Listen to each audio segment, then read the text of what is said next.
you for coming to seminar. Our speaker is Bret Kugelmass. He's a really interesting background. He got his master's degree in robotics at Stanford. After that, he worked in startups a lot, did some projects with NASA, and then soon after that, he sort of moved into entrepreneurship and started the Energy Impact Center in Washington, D.C. So, with no further ado, I will introduce Bret Kugelmass.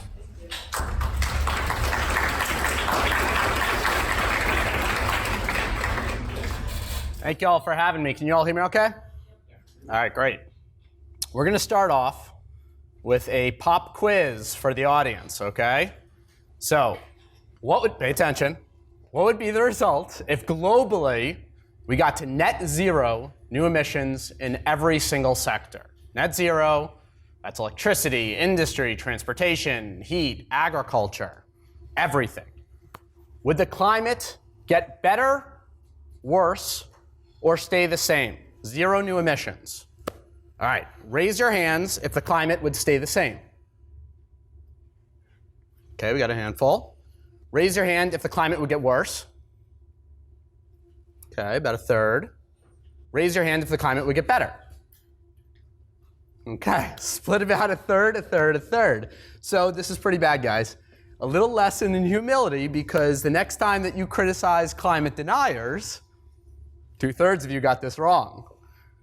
Although commonly assumed, getting to net zero does not leave us at the same temperature that we are at today. It leaves us at the same rate of adding heat that we are at today, a radiative forcing of about 3 watts per square meter. In mechanical terms, greenhouse gases act as a valve, not a sponge. I'm going to use an analogy here just to make this point crystal clear. If you're driving towards a cliff at 30 miles per hour, that's the 3 watts per square meter, zero new emissions is not stopping the car. Zero new emissions is continuing towards that cliff at 30 miles per hour. Doing nothing at all is just increasing that speed to 30.4, then 30.8, then 31.2 in this analogy. It is slightly worse, but as a society, when we're about to make decisions to the tunes of tens of trillions of dollars, we should probably discuss that either way, getting to zero or doing nothing at all gets you to exactly the same place. And in this case, at almost exactly the same time. Virtually all discussion in the media, the papers from policy wonks, everything you hear from environmental groups, politicians, clean energy startups, what you probably discuss with your friends and colleagues, it is all to solve the wrong problem. Getting to zero new emissions will have virtually no effect. So if this is the wrong problem, what is the right problem then? To avoid future warming, and this is to say nothing of tackling the temperature rise that we've already experienced, we need to get the atmosphere back into a state of radiative balance. That's a bit less than 300 parts per million CO2. That means we need to remove roughly 1 trillion tons of carbon from the atmosphere, and counting. Now, if there's one thing that I can guarantee, removing that much carbon, hell, moving 1 trillion tons of anything, and in this case, since it's already so dilute, quadrillions of tons of anything, that is going to take a lot of energy.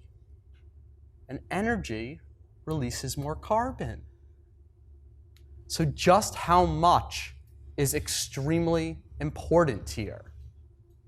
So here's our governing rule for any approach to solving climate change. Your entire capture system for that carbon must permanently store more carbon than is emitted in its production and the production of the energy source that it utilizes. When I left my life in Silicon Valley to start the Energy Impact Center, it was based on this premise: to discover the subset of solutions that could actually make a difference, that could actually go negative, that could actually stop climate change. You see, if you're not going negative, even if your favorite energy solution replaces a worse energy source, you're not making things better. You're still adding carbon to the air, which further increases the rate of heat addition. It's like punching a small hole in a sinking ship and saying, hey, I did a good job because I didn't punch a big hole. Low carbon energy is not fixing the problem. Only extremely low carbon energy even has a chance. Before I get to which solutions can go negative, and I promise that's coming, we're going to discuss one more problem that the climate change discussion has fundamentally wrong as well. And that's the real role that energy plays for most of the world. Although we don't perceive energy very much throughout the day, it's far more than just gasoline and leaving the lights on longer. Energy is embedded in food, in medicine. Energy is in buildings. Energy moves goods and people across the globe. Energy is the core of everything that you love about a prosperous world. Restricting energy with higher costs, this means real hardship is spread throughout every part of life. The poorer you are, the worse it hurts. This is why we decide to subsidize all types of energy, including the dirty ones, as the benefits from inexpensive power have a truly profound positive impact on quality of life. For most of the world, especially the poorest, less access to energy could actually hurt them more than climate change would. And they would feel it immediately, every day, in every part of life. Let's observe a very similar decision regarding energy access that humanity has already made. We knowingly continue to pollute the air with particulate, causing millions of asthmas and cancers every year just to receive slightly cheaper energy. We have had the medical reasons and the technology to replace coal for over half a century. But the only thing that ever meaningfully has is another cheaper form of power. Do we really expect a worldwide consensus on sacrifice now, across all age, class, and creed, to combat a threat distant in time and place? What the climate elite ignore is that to anyone but the absolute wealthiest, electing for more expensive energy isn't even a consideration.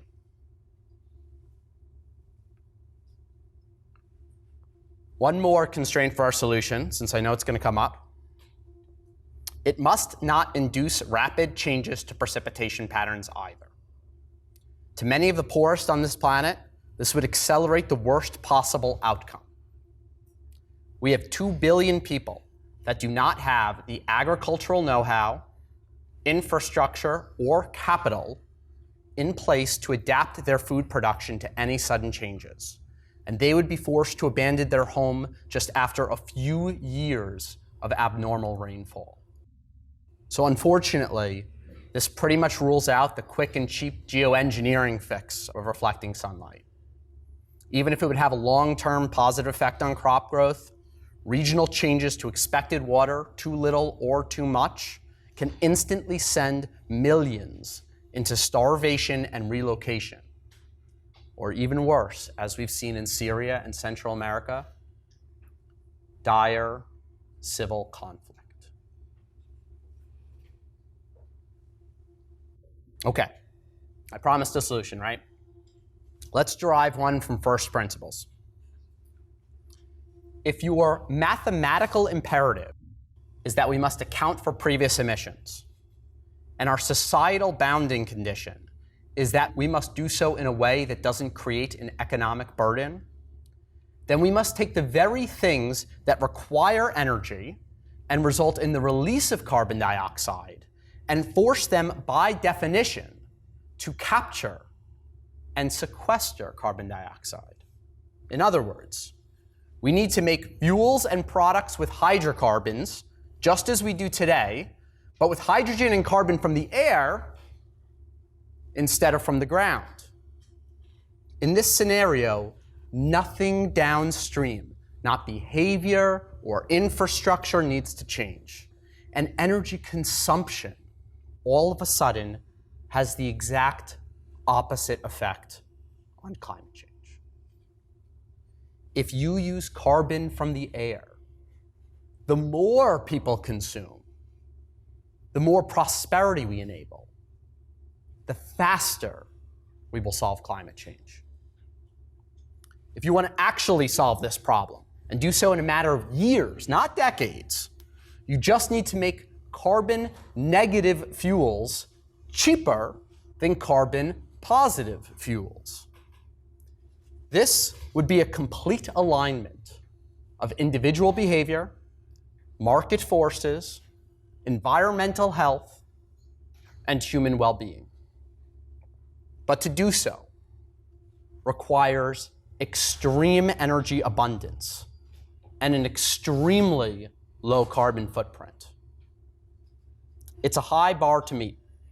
And when I started the Energy Impact Center 2 years ago, we ran this calculation for every known technology, and we found only one source that even came close to meeting these requirements. Not only is uranium an order of magnitude more abundant, but it has 6 orders of magnitude the energy density of fossil fuels. 3 million times as much energy. And to solve climate change, all nuclear power has to do is produce heat just 3 times as cheap. In the last 2 years, my organization has interviewed over 1,500 experts across technology, industry, economics, policy, regulations, and more to figure out why this hasn't happened yet and what would it take to make this a reality. In that time, I have personally done over 100 site visits to research centers, power plants, universities, and conferences in over a dozen countries and asked 10,000 questions along the way. This is all documented on the Titans of Nuclear podcast. If you're not already a subscriber, please, I welcome you. I will now give you a summary of what I've learned over the last 2 years, and we will wrap up with a plan to get out of this mess. Okay, so what's actually stopping us from deploying this incredibly powerful technology? I'll tell you, there is one problem and only one problem with nuclear. And that is building and operating a nuclear plant costs too much. Now, before you raise your hand about public perception being a challenge, the facts simply don't support it. Orders dried up in 1978, before 3 Mile Island, because nuclear was too expensive. Orders dried up in 2008, before Fukushima, because nuclear was too expensive. Dozens of countries right now are desperate to build nuclear, but nuclear is too expensive. Public perception is a self-defeating excuse that nuclear engineers use for not building a cost-competitive product. We don't sell AP1000s, and EPRs for the same reasons we don't sell Segways. Over-engineering has priced it out of the market. If we come up with a cheaper energy product, no matter what the critics say, the world will rationalize buying it, the same way we rationalize buying clean coal, natural gas, or toxic solar panels. The price of a modern nuclear plant is not driven by complexity inherent to the power source itself, but rather accumulation of bad decisions that drive up cost, scare the public, and yet stubbornly maintain industry-wide support. My team has spent the last 2 years compiling dozens of examples, but I will start you off with 4. Number 1, large construction sites. I almost couldn't believe it when a month ago I saw Vogtle bragging about having 8,000 workers on site. Yes, more jobs are great, but you want 8,000 workers spread across 8 different such projects at 1,000 people each. Make a cheaper product and you'll drive job growth by selling more of them. Vogtle's construction design choices have guaranteed there will never be another gigawatt scale built on American soil again. That's bad engineering. Number 2, forged pressure vessels. Does anyone know why the industry requires forged pressure vessels? We didn't used to. Out of curiosity, I called up a few manufacturers to understand what the difference would be in cost between welding and forging. It was 100-fold. $150 million versus $1.5 million. The roots of this requirement come from experiencing radiation-induced embrittlement of the weld filler material, which in the 1960s contained copper. Well, guess what? We have new weld filler materials now that don't contain copper. And we also have welding processes that don't need filler material at all. A good engineer does not design the strongest possible equipment. They design the cheapest possible equipment that meets strength requirements. To stick with forgings is emblematic of how conservatism and tradition drives bad engineering.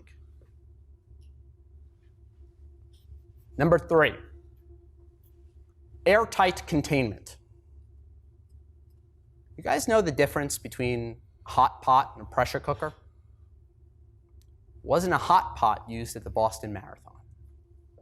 Yet we require designing nuclear pressure cookers with hydrogen as the fuel and radionuclides as the shrapnel, increasing cost and decreasing safety. The design goal is to limit the flow of radionuclides in the case of an accident. That is antithetical to requiring the building itself to being a fixed volume in the presence of a heat source. No requirement for an airtight containment building means no pressure buildup and no hydrogen buildup. And 99% of the source term would move no more than just a few feet. A few radioactive gases would escape, instantly dilute, and become totally harmless part of our atmosphere, just like the sun creates totally harmless, radioactive carbon-14 every day. Instead of accepting a little radioactive gas escape, we created a dispersal mechanism for otherwise non-mobile sources, and we demand an incredibly expensive structure to facilitate this. Light water, or any reactors with inherently negative neutronics, do not need a containment building. They just need a building. A strong roof is both safer and 100 times cheaper. We sit here criticizing the Fukushima operators for keeping generators in the basement when we sold them a plant that traps hydrogen. let's take a little responsibility for our bad engineering. Mistake number 4, evacuation. As far as radioactive release goes, Fukushima was as bad as it could ever get for a light water reactor. The largest tsunami earthquake combo civilization has ever seen took out every single safety system, spilling 3 gigawatts of core melt on the floor. An expensive mess, but not a hazard if you just stay out of the room. But then our genius containment turned the entire building into a pressure cooker and shot it out of the building. Even then, the source term was in such low quantities that no one was ever in any risk. A competent emergency plan shouldn't even have evacuation on the table. But what's a nuclear way? We behave as if a meltdown is the greatest possible emergency that could ever occur. And through our actions, we convince the rest of the world of that too. So as a response to this attitude, the Japanese government goes in, and the first thing that they do is unplug 1,000 elderly from vital medical equipment, evacuating them from the remainder of their lives. All to clean up an insignificant amount of radioactive contamination. Chernobyl taught us exactly how much and what type of radiation causes harm. And Fukushima proved that no light water reactor could ever come close in any circumstance. But instead of sticking up for ourselves and shouting from the hilltops that we should have less regulation than a campfire, we cower in fear and invent ever more systems, further driving up cost. That's bad logic, it's bad leadership, it's bad engineering. Why is this?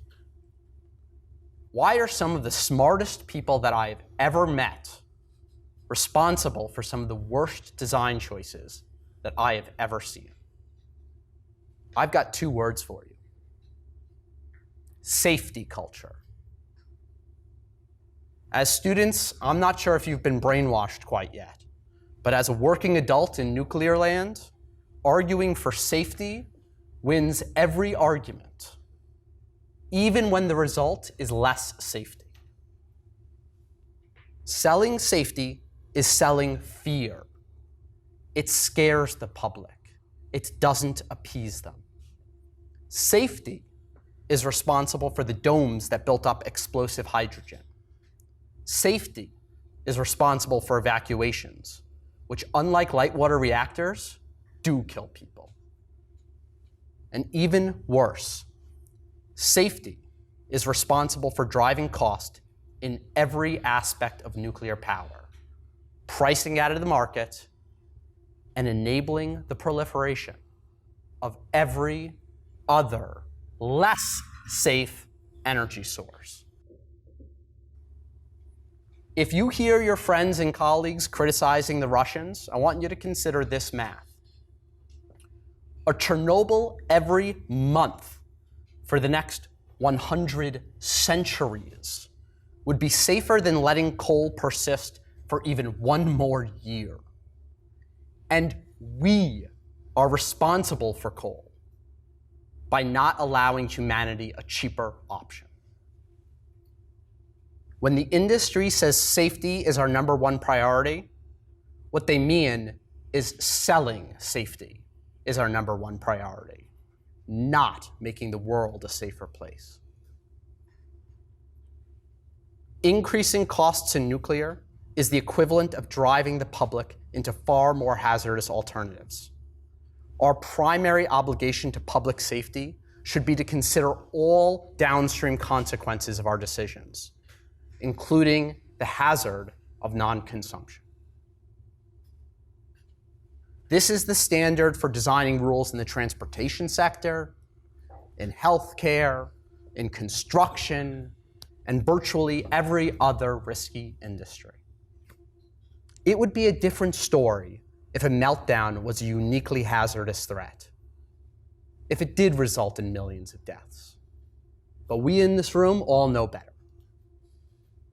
The key to fulfilling our promise to the public is considering their interest with respect to all hazards they might face, not just radiation. Let's summarize. In order to stop climate change, we need to remove 1,000 gigatons of CO2 in a way that doesn't require sacrifice. To do this, we need carbon-negative fuels and products that are cheaper than carbon-positive fuels and products. To do this, we need to make nuclear 10 times cheaper than it is today. How? $1 million question, right? Okay, number one, hire competent construction managers. Even with all of these crazy nuclear-specific constraints, it has such an overwhelming advantage from a fuel perspective that better project management alone could make it cost competitive. Build the plants smaller and faster, borrow less money for a shorter construction period, and it'll be the cheapest power on planet Earth, just like it once was. Number two, regulate for overall public safety, not just radiation. Excessive radiation protection adds tremendous direct and operational costs to every aspect of nuclear power plants. This comes to about $10 billion per plant over its lifetime. And despite this, every year, we continue to increase control over radiation, even though it's already regulated at levels 10,000 times lower than it's ever hurt somebody.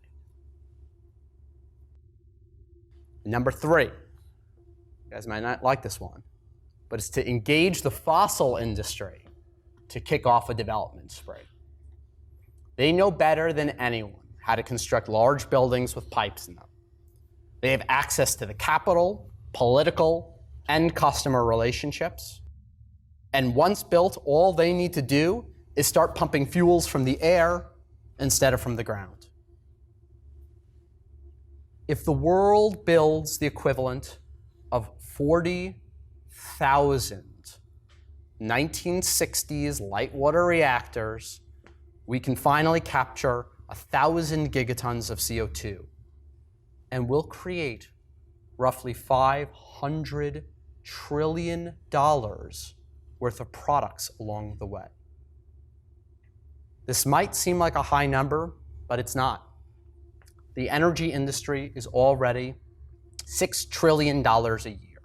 So over the next 20 years, this would be the equivalent of just quadrupling their market size, which we should be eager to do to bring 3 billion people out of poverty.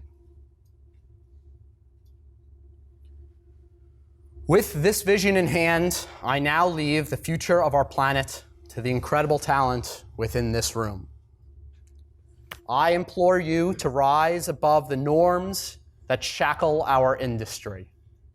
Shed the defensive posture that our colleagues adorn, and wear the title of nuclear engineer with the pride it deserves. You here are the masters of the magic within the atom. You alone hold the keys to saving the world from climate change. Thank you.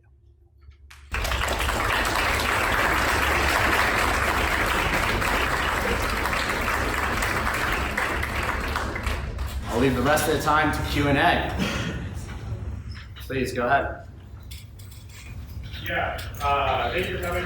Have you considered how regulatory incentives impact the engineering problems you identify? Because, for example, the NRC has no positive incentives for successful reactors, but infinite negative incentives for a single reactor failure. Yeah. So their incentives are to eliminate any reactor failures, and the easiest way to do that is not have any new reactors. Yeah. Have you considered that in your body of research? Yeah, no, you're absolutely right. And it's funny because, the FDA, which regulates drugs that have the potential to kill, thousands of people every year, and for much of history, they have this dual mandate. They have the mandate specifically written into their organization to both help commercialize drugs, biotechnology, as well as evaluate the risk-cost trade-off to prevent too much harm from being caused. This is why we're allowed to take penicillin even though hundreds of people die every year from allergic reactions to it, right? Because it's a net good for society. So there's already precedent to act in this way. But that's not the case with the NRC. And honestly, I'm not sure that we have time to reform it either. However, there are 180 countries out there with a sovereign right to develop nuclear energy. Many of them have regulatory bodies that are kind of set in stone, but a lot of them are smaller than the NRC, so perhaps a bit more flexible. And many countries don't have regulators at all, just like we didn't when we first started deploying nuclear power, right? The Department of Energy here was perfectly capable of allowing nuclear power plants to get built 60, 70 years ago. And even just as recently as 30 years ago, there were nuclear power plants being built around the world that didn't have a nuclear regulator. You know what? Just like any other industrial facility, they're fine, right? The right incentives are in place not to blow up your facility, the economic ones. So, I think we can move towards a model where we don't have this huge regulatory burden, but I don't think it's going to be in the US. Before we're voting, you said that 1 Chernobyl per month is around the equivalent of 1 year coal. Can you quantify that? I think I said if we had a Chernobyl every month for the next 100 centuries, that would be the equivalent of letting coal persist 1 more year, right? So that's like 6 million deaths is the equivalent math there. It's so funny. I hear a lot of these new reactor startups talk about, we have to take our time to make it safer.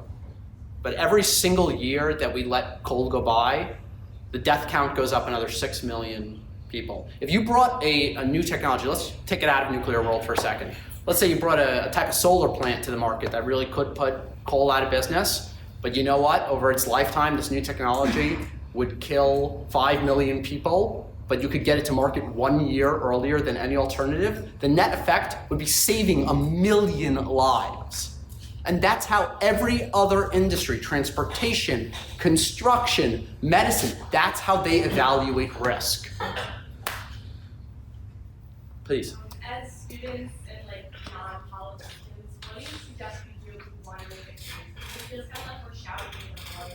We've got this information out, and we're trying to move brick walls. What do you recommend we do as students? Yeah, okay, well, I'm partial to entrepreneurship, right? I started a company right after grad school, ran it for 5 years, sold it a couple of years ago, and that's what made me fortunate enough to be able to start this endeavor. So I'd recommend for all the potential nuclear entrepreneurs in the world, develop a reactor and then go to another country and start selling it. And do not design it to be safer. Design it to be cheaper. So you talked a little bit about the expense that the containment facility would have and everything, but my curiosity is what would you think would be a good alternative in terms of security for a plant? Because obviously having that secure containment building is good for, if an airplane were to hit it or something like that. What would be an alternative for protecting? What do we do if an airplane flew into this building? 100. How many people would die if an airplane flew into this building right now? Hundreds. How many people would die if it flew into a reactor containment building? 0. Right? I mean, we've created this reality where an airplane crash is a disproportionate threat for a nuclear reactor. It's less of a threat for a nuclear reactor than any building that has humans in it. We don't require aircraft resistance systems on every building that we live in today because we accept a certain amount of risk in life. We are right now accepting that some terrorist could fly an aircraft into this building right now. And you know what? We don't make this building $10 billion more expensive to protect against that. We take the risk. I'm actually going to answer that in time real quick. So Chernobyl actually had a lot more impact than just that. There were a lot of thyroid cancers that were spread out because of the effects, but nobody actually died from those. They just had growth sucked, their growth sucked for almost their entire life. Did you take that into account when you made that comparison? Because obviously Chernobyl had more. Yeah, and I also didn't take into account all the other health effects that come from coal air pollution as well. But just comparing deaths to deaths in that scenario. But listen, I mean, I say that kind of facetiously because, yeah, that happened with an RBMK that caught on fire. Yeah, okay, so maybe we don't want to build those, fine. Build light water reactors. I mean, light water reactors are pretty much perfect, right? They're proliferation proof. The waste is totally harmless. You know, they use all the same supply chain and existing technologies that other industries use, you know, the pipes to move water around, move steam, electric conversion. Light water reactors are perfect. We just build them too expensively. You're talking a lot about culture change. I mean, that's what I hear. Yes. And in my previous employment, I was brought into organizations to bring culture change. Doing it for a small organization is one thing. Doing it across society and global society is something else. I mean, I feel like engineers are the wrong people to even tackle this question because we talk about the nuts and bolts. We need people who know how to change and move levers of people. Yeah. How do we then engage allies? Who are our allies in that culture shift? Because I agree with what Sarah said. I feel completely empowered to move levers as Yeah. a engineer. Yeah, I mean, listen, I thought about this a long time, and it was just in this these last couple talks I gave that I finally put that point 3 in the fossil industry. Boy, are they good at changing politics, at convincing people of stuff, at employing the best marketing people in the world. I mean, we need to engage the fossil industry.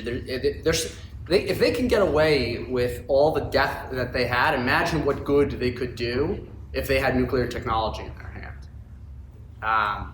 So I think we need to bring in outside partners that are very good at taking over industries, having political influence, executing amazing marketing. I mean, I on my LinkedIn feed, I get this advertisement from Exxon. It's like this strong, powerful woman with a hard hat on a construction site, bossing some people around. I mean, that's just perfect, right? That is so perfect. They're good at marketing, so let's let them market for us. How do you think that the level of public versus private control in energy industries influences which types of power, I guess, account for the largest market share, right? Like, do you think that there's less interaction between the state and fossil fuels, and that's what makes those great? Because, what makes those grow faster? I guess, what do you think about that? Yeah. The fossil industry has all the power. All these gains that renewables make, it's a lot of cheerleading, right? This 100% year-over-year growth. It's still so small and so pathetic compared to energy that comes from other industries that, they're laughing all the way home. Economics controls everything. What renewables have been able to do by creating this environmental movement over the last 50 years is they've been able to pass some laws in some places that shift the economics a little bit and are able to create markets for renewables to be able to to permeate, those geographies. But it's still so small. Private industry has huge influence over our government, over what we think. And so, private industry can do a lot. I would like it if, there was a government panel, for any given topic that just made pragmatic decisions, to say, hey, let's evaluate all energy sources across, these criteria, and let's, change markets and encourage whatever's the objective best cost. But it doesn't work like that. Now, that's both good and bad. It's bad when it's in the hands of people who don't care, right? But the private industry is an incredibly powerful tool when put in the hands of people who do care. And so I think that's really where we'll see a lot of success, when we see Once again, industry leaders who decide our climate is too important, our environment is too important. Let's shift the balance of power in the favor of technologies that are actually beneficial. We have out of time? Yep. We're about out of time. Thank you guys so much for coming and listening today. Really appreciate it.